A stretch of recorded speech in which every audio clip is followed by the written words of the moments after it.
আসসালামু আলাইকুম রহমতুল্লাহি ওবরাকাতুহু। সম্মানিত দর্শক, অন্তর্বর্তীকালীন সরকারের প্রধান উপদেষ্টা ডক্টর মোহাম্মদ ইউনূসের সাম্প্রতিক একটি বক্তব্যে সারা দেশে রীতিমতো তোলপাড় শুরু হয়েছে। রাজনৈতিক দলগুলো দীর্ঘদিন ধরে যে আশা নিয়ে, আকাঙ্ক্ষা নিয়ে এ সরকারের দিকে তাকিয়েছিল এবং নির্বাচন সংক্রান্ত বিষয়ে তাদের যে আশঙ্কা ছিল বা ভয় ছিল বা আতঙ্ক ছিল, সেই আতঙ্ক ডক্টর মোহাম্মদ ইউনূসের এই বক্তব্যের ফলে বা সাম্প্রতিক কথার ফলে একেবারে বহু গুণে বেড়ে গিয়েছে। নাম্বার 1। নাম্বার 2 হলো যে নির্বাচন নিয়ে জনমনে যে আশা ছিল যে তত্ত্বাবধায়ক সরকার বা অন্তর্বর্তীকালীন সরকার যারা যে নামই ডাকেন না কেন, ডক্টর মোহাম্মদ ইউনূস একটা ঘোষণা দিবেন, একটা ডেফিনিট অ্যান্ড পয়েন্টিভ যে সময়, এটি তিনি নির্ধারণ করবেন যে আমরা আসলে এতদিন থাকতে চাই। তো রাজনৈতিক দলগুলো মূলত যৌক্তিকভাবে তারা 1 বছর সময় বা 1.5 বছর সময় দেওয়ার জন্য মানসিকভাবে তারা প্রস্তুত ছিল এবং সেনাপ্রধান তার বক্তব্যে যে 18 মাস সময়ের কথা বলেছিলেন যে এর মধ্যে নির্বাচন হওয়া উচিত। তো ওর মধ্যে মূলত রাজনৈতিক দলগুলো একটা আশার বাণী তারা দেখেছিল, যদিও বিএনপির মতো রাজনৈতিক দলের জন্য 18 মাস একটা মহাপরীক্ষা। এর কারণ হলো বিএনপি বিশাল দল, প্রায় ক্ষমতা থেকে সে 2006 থেকে আজ অবধি ক্ষমতার বাইরে। এ দলের এই দীর্ঘ 20 বছরে অনেক নতুন কর্মী এসেছে, তারপরে নতুন প্রজন্ম এসেছে, অনেক মানুষ মারা গিয়েছেন। এর ফলে কি হলো যে টেকনাফ থেকে তেঁতুলিয়া পর্যন্ত যে এই সংগঠনের বিস্তৃতি কিভাবে ঘটেছে, বিএনপির কেন্দ্রীয় যারা নেতৃবৃন্দ তাদের আসলে বাস্তব অভিজ্ঞতা নেই। কেন নেই? এর কারণ হলো যে এই দলটিকে সেই 2009 থেকে আজ অবধি মূলত শেখ হাসিনা রেজিম ভালো একটা পাবলিক মিটিং পর্যন্ত ঠিকমতো করতে দেয়নি, কোনো সাংগঠনিক জেলা সফর করতে দেয়নি, কোনো কমিটি করতে দেয়নি এবং শেষের দিকে তো এমন অবস্থা হলো যে ছাত্রদল, যুবদল বা বিএনপির যে কোনো একটা মিছিল, এমনকি মহিলা দলের একটা ক্ষুদ্র মিছিল, 10-12 জন লোক নিয়ে যদি একটা মিছিল দেওয়া হতো, সেখানে পুলিশ রীতিমতো ব্রাশ ফায়ার করে দিত এবং রুহুল কবির রিজভী সাহেবের মতো মানুষ 4-5 জন মহিলা নিয়ে তিনি এই যখন একটা মিছিল করার চেষ্টা করতেন, কখনো তিনি পল্টন অফিসের সামনে করার চেষ্টা করতেন, কখনো তিনি এখান থেকে লুকিয়ে গিয়ে সেই মিরপুরে একটা ঝটিকা মিছিল করে কোনো মতো একটা ছবি তুলে সেই ছবিটা ফেসবুকে দিয়ে তারপরে আবার উদাও হয়ে যেতেন। তো এই কর্মকাণ্ডটুকুও পুলিশ বরদাস্ত করতো না। তারা এই জন্য মাঝে মধ্যে বিএনপি অফিসে রেড দিত।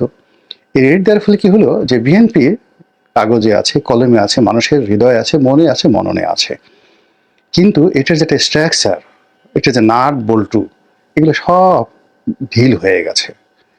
এটার যে ভিত্তিগুলো, এটা সব নড়বড় হয়ে গেছে এবং এই অবস্থাতে যখন শেখ হাসিনার পতন হলো, যেহেতু এই দলটি সবচেয়ে জনপ্রিয়, এই দলের কর্মীর সংখ্যা বেশি, তারা কিন্তু পথে ঘাটে মাঠে ছড়িয়ে পড়েছে।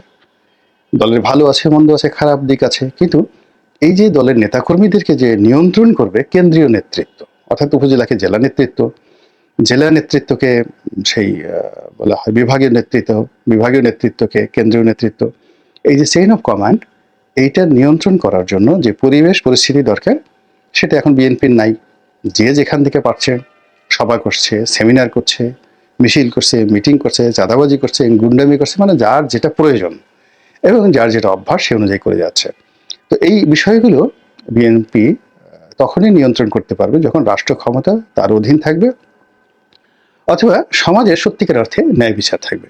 যেমন ধরুন, এখন যদি পুলিশ অ্যাক্টিভ থাকতো, তাহলে বিএনপির নেতাকর্মীরা যে দখল কাজ করছে, চাঁদাবাজি করছে, নিজেরাই যারা মারামারি করছে বা অবৈধ মামলা দিচ্ছে, মানে যে সকল অভিযোগ বিএনপিকে এখন একেবারে সর্বনাশ করে ছেড়েছে, এর একটাও কিন্তু ঘটতো না যদি প্রশাসন থাকতো।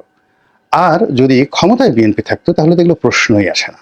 তো এই জন্য বিএনপির অস্তিত্বের মানে রক্ষার কারণে বা অস্তিত্ব রক্ষার স্বার্থে বিএনপি দ্রুত নির্বাচন চাচ্ছে, বিএনপি দ্রুত আইন শৃঙ্খলা রক্ষাকারী বাহিনীর প্রত্যাবর্তন, পুলিশের প্রত্যাবর্তন চাচ্ছে, বিএনপি দ্রুত পরিস্থিতির উন্নতি চাচ্ছে, এরকম অনেক কিছু।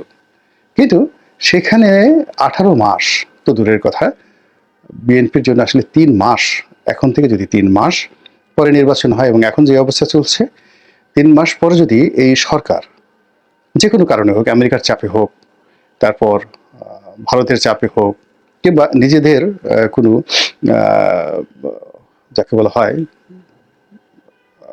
গোপন চুক্তি হোক বা সমঝোতা হোক, কিংবা আওয়ামী লীগ সরকারের যে সকল সাবেক আমলা কামলারা এখন সেনাবাহিনী থেকে শুরু করে সব জায়গাতে ছড়িয়ে ছিটিয়ে আছেন, তাদের কারণে হোক, মানে যে কোনো কারণে হোক, এরা যদি এই মুহূর্তে একটা নির্বাচন দেয় খুব দ্রুত 6 মাস পরে, 1 বছর পরে কিংবা 2 বছর পরে, এবং সেখানে আওয়ামী লীগকে যদি অংশগ্রহণের সুযোগ দেওয়া হয়, কোনো শেক লাগবে না, কিছু লাগবে না, খালি নৌকা থাকবে, আর ধরে ধরে সেই নৌকাতে খালি অন্য দলের লোক ঢুকিয়ে দেবে বা সাধারণ মানুষ ঢুকিয়ে দেবে। এমনকি ডক্টর ইউনূসের গ্রামীণ ব্যাংকের ম্যানেজারদেরকে যদি নৌকায় মনোনয়ন দেওয়া হয়, অবিশ্বাস্য ফলাফল আসবে এবং বিএনপির চরম ভরাডুবি হবে, জামাতের চরম ভরাডুবি হবে। এবং এই জিনিসগুলো রাজনৈতিক দলগুলো বুঝতে পেরেছে, এবং বুঝতে পারার কারণেই তারা খুব দ্রুত একটা নির্বাচন চাচ্ছিল এবং পরিস্থিতি উন্নয়ন চাচ্ছিল। কিন্তু ডক্টর মোহাম্মদ ইউনূস বিভিন্ন সময় তার কথাবার্তাতে যেটা হচ্ছে সেটা ধরি মাছ নাসুই পানি, ডান দিকে যাব না বাম দিকে যাব, কি বলবো কিছুই বোঝা যাচ্ছিল না। অনেকটা চোখ টেরা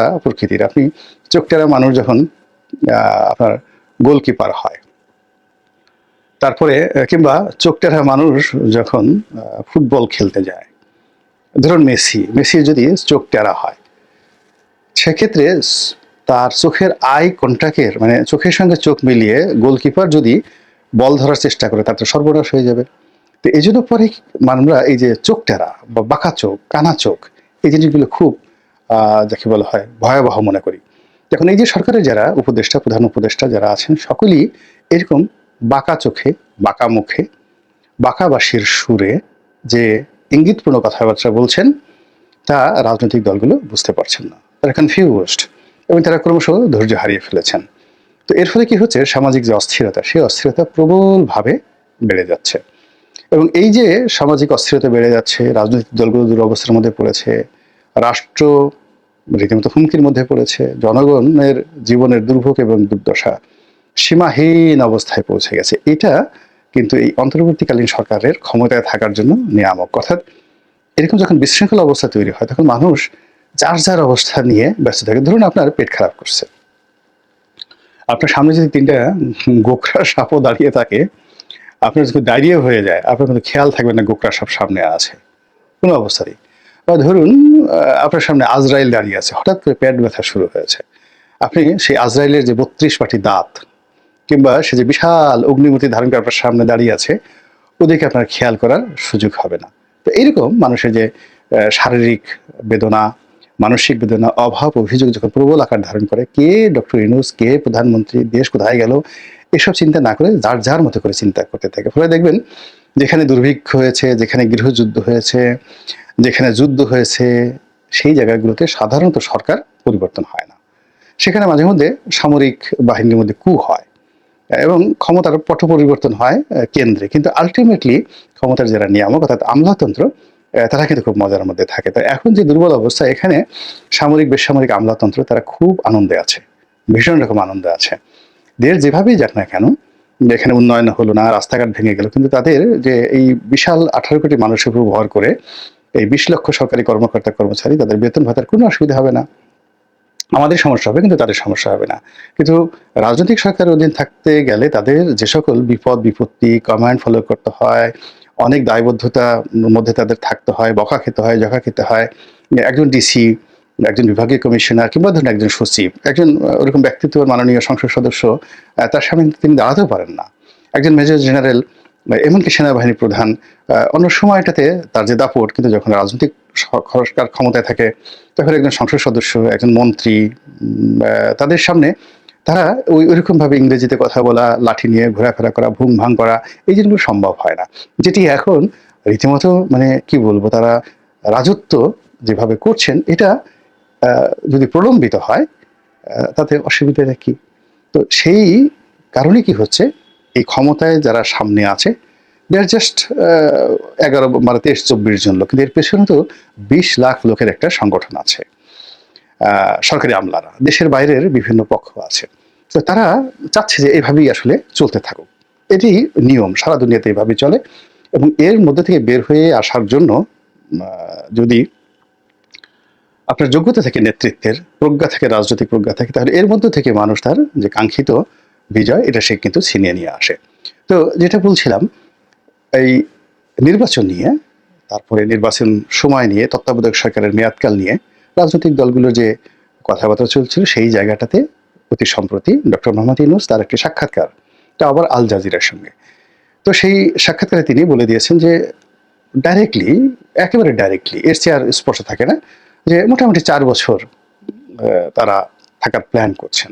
এর আগেও হতে পারে যদি রাজনৈতিক দলগুলো বলে। তো এখানে মূল ব্যাপার হলো যে তোমরা যদি আন্দোলন করতে পারো, কোমরে যদি জোর থাকে, বিদ্রোহ করতে পারো, বিপ্লব করতে পারো, প্রতি বিপ্লব করতে পারো, তাহলে আমাদের আপত্তি নেই, আমরা চলে যাব। মানে এর মানে আগেও হতে পারে। কিন্তু যে সমস্যাটা হবে সেটা হলো এই যে 4 বছর মেয়াদ, এটা যে 8 বছর হবে না বা 9 বছর হবে না, এই কথাটা কিন্তু তিনি বলছেন না।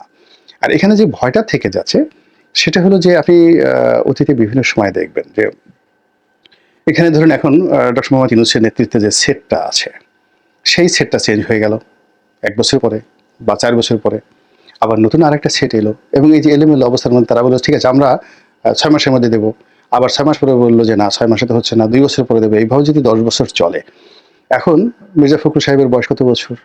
আমার বয়সে তো তখন 10 বছর পরে 70 বছর হয়ে যাবে। রাজনীতি করা তো দূরের কথা। তখন মানে একেবারে আমি আজ থেকে 10 বছর আগে আমার যে প্রাণ শক্তি ছিল, এখন এই বর্তমান অবস্থাতে সেই 10 বছর আগের যে চিন্তা চেতনা, প্রাণ শক্তি, এটা তো কল্পনাই করা যায় না এখন জায়গাতে। তো এইরকম একটা অবস্থা যখন চলছে, তখন ডক্টর মোহাম্মদ ইউনূসের যে এই যে বক্তব্য যে 4 বছর সময় নিতে পারে, এটা পুরো রাজনীতির যে অঙ্গন, সে অঙ্গনকে এলোমেলো ঘোলাটে করে ফেলেছে। তো এখানে একটা জিনিস বুঝতে হবে যে যারা রাজনীতি করেন তারা অনেক গভীর জলের মাছ। তাদের যে নেগোসিয়েশন পাওয়ার, তাদের যে অ্যাডাপশন পাওয়ার, টিকে থাকার যে ক্ষমতা, প্রকৃতির অন্য কোনো শ্রেণী পেশার নেই। একজন রাজনীতিবিদ আপনি গিয়ে দেখুন, এই যে এখন পলক, আনিসুল হক, মানে এই যে আওয়ামী লীগের যে সমস্ত লোকদেরকে গ্রেপ্তার করা হয়েছে, তো প্রথম তাদেরকে ডিম মারা হলো, ফ্লাইং কিক মারা হলো, অনেক কিছু করা হয়েছে, কিন্তু আজকে দেখেন আন্তর্জাতিক অপরাধ ট্রাইব্যুনালে তাদেরকে উপস্থাপনা করা হয়েছে, মানে তাদেরকে আনা হয়েছে এখানে শুনানির জন্য। তো আমি অবাক হয়ে গেলাম যে তাদের কেতাদুরস্ত পোশাক, মুখে হাসি হাসি ভাব, ভাবলেশহীন একটা অবস্থা, এবং সেজে গুজে একেবারে প্রস্তুত হয়ে আসছেন। এবং বিশেষ করে হাসানুল হক ইনু এবং রাশেদ খান মেননের মতো প্রাজ্ঞ নেতা, তাদের যে ব্যক্তিত্ব, মানে এমনভাবে তারা ওখানে পুলিশ কর্মকর্তা বা সবার দিকে তাকালেন যে পুলিশ কর্মকর্তারা ওই যে তাদের চাহনি, সে চাহনির বাইরে গিয়ে তাদের হাতটা ধরবে, হ্যান্ডকাপ পরাবে বা তাদের সঙ্গে একটু ভাবসাব দেখাবে, এই সুযোগই তারা কিন্তু পেল না। This is a political characteristics. রাজনৈতিক দল, রাজনৈতিক ব্যক্তিত্বদের এই ধরনের একটা অ্যাডাপশন পাওয়ার থাকে, তারা যে কোনো পরিস্থিতিতে এক হয়ে যেতে পারে, নিজেরা নিজেরা মারামারি করে আবার 1 মিনিটের মধ্যে এক হতে পারে। 111-এর সময় দেখবেন বিএনপি আওয়ামী লীগের মধ্যে কিভাবে তারা ঐক্যবদ্ধ হয়ে গেল। তো কাজেই এই যে ডক্টর মোহাম্মদ ইউনূস যে শব্দ বোমা প্রয়োগ করলেন বা যে কথা তিনি বললেন, এটার প্রেক্ষিতে নিশ্চিতভাবে রাজপথ গরম হয়ে যাবে, এবং এটা আপনাদেরকে 15 দিন অপেক্ষা করতে হবে না। অর্থাৎ এরপর যদি উনি বলেনও 6 মাস পরে নির্বাচন দেব বা 3 মাস পরে নির্বাচন দেব, এই বিশ্বাস আর তিনি অর্জন করতে পারবেন না। আলটিমেটলি তার যে কমিটমেন্ট, তার যে আচরণ বা তার সম্পর্কে মানুষের যে চিন্তা চেতনা ছিল, এই জায়গাটা আঘাতপ্রাপ্ত হয়েছে। যেমন তিনি অনেকে দাওয়াত করেছেন, তো অনেকের সঙ্গে কথা বলেছেন, কিন্তু যারা গিয়েছেন তারা কেউ মুগ্ধ হয়ে আসেননি, খুশি হয়ে আসেননি। মনে হয়েছে এটা একটা ফর্মাল, একটা মেশিনের সাথে কথা বলছেন, না আছে আপ্যায়ন, না আছে আন্তরিকতা, না আছে কোনো কিছু। তিনি তার কথা বলছেন, জাস্ট ওনার সঙ্গে একটা দেখা হলো, ফর্মাল মিটিং হলো, কিন্তু সত্যিকার অর্থে একটা নেগোসিয়েশন বলতে যা বোঝায়, এটি কোনো রাজনৈতিক দলের সঙ্গে, কোনো ব্যক্তির সঙ্গে, কোনো সংগঠনের সঙ্গে এখনো পর্যন্ত হয়নি। এবং এমনকি উনি যে সাক্ষাৎকারগুলো দিয়েছেন, প্রথম আলোতে দিয়েছেন, নিউ ইয়র্ক টাইমসে দিয়েছেন, তারপর আল জাজিরের সাক্ষাৎকারটা তো আমি পুরো শুনলাম। সেখানে তার শব্দ চয়ন, বডি ল্যাঙ্গুয়েজ, কথা বলার ভঙ্গি, এরপরে তার যে ডেলিভার, তারপরে কথার পিঠে কথা, এই জিনিসগুলো স্মার্টলি তো হয়নি, এটাকে খ্যাত বলতে পারবেন না। মানে আল জাজিরের মতো একটা টেলিভিশনের সিনিয়র সাংবাদিকের সঙ্গে সরকার প্রধান হিসেবে বক্তব্য দেওয়ার জন্য কি ধরনের ম্যাচুরিটি দরকার, যেটি আনোয়ার ইব্রাহিমের আছে, যেটি ইমরান খানের ছিল, কিংবা নরেন্দ্র মোদী সাহেবের আছে, তো সেই সাক্ষাৎগুলোর সঙ্গে যদি ওনার সেই সাক্ষাৎকার, ওনার সেই যাকে বলা হয় মেকআপ, গেট আপ, এই জিনিসগুলো দেখেন, আপনার কাছে মনে হবে, আপনি তখনই বুঝতে পারবেন যে রাষ্ট্র আসলে কিভাবে চলছে এবং ভবিষ্যৎ কোন দিকে যাচ্ছে। আমরা চাই আমাদের দেশটা ভালো থাকুক। অনেক কষ্টের পর আমরা একটা বিজয় পেয়েছি। সেই বিজয়ের সুফল আমরা ভোগ করি। আমাদের তরুণ প্রজন্মের যে সকল বন্ধু, তারা রক্ত দিয়ে এই বিপ্লবকে মহিমান্বিত করেছেন, তাদের জীবন সার্থক হোক। এবং যারা শহীদ হয়েছেন, তাদের সেই শহীদি রক্ত যেন আমাদেরকে বেঈমান না বানিয়ে ফেলে। আল্লাহ আমাদের সবাইকে হেদায়েত দান করুন এবং হেফাজত করুন। আসসালামু আলাইকুম ওয়া রাহমাতুল্লাহি ওয়া বারাকাতুহু। ওয়ালাইকুম প্রিয় দর্শক। আশা করি পুরো ভিডিওটি দেখেছেন এবং বুঝতে পেরেছেন। প্রিয় দর্শক, কথা বলেন গোলাম মোল্লা রানী, সাবেক সংসদ সদস্য, লেখক এবং জার্নালিস্ট। প্রিয় দর্শক, সবাই গোলাম মোল্লা রানীকে আপনারা খুব ভালোভাবে চিনে থাকেন। খুব সুন্দর, সুষ্ঠুভাবে, নম্র, ভদ্রভাবে রাজনৈতিক বিশ্লেষণ করে থাকে, যার কারণে ব্যাপক জনপ্রিয়তা অর্জন করেছে ইতিমধ্যে। প্রিয় দর্শক, তিনি সাবেক সংসদ সদস্য ছিলেন। বর্তমান তিনি কোনো রাজনৈতিক দলের সাথে সম্পৃক্ত না থাকলেও তার রাজনৈতিক বিশ্লেষণ দেখে সবাই মুগ্ধ।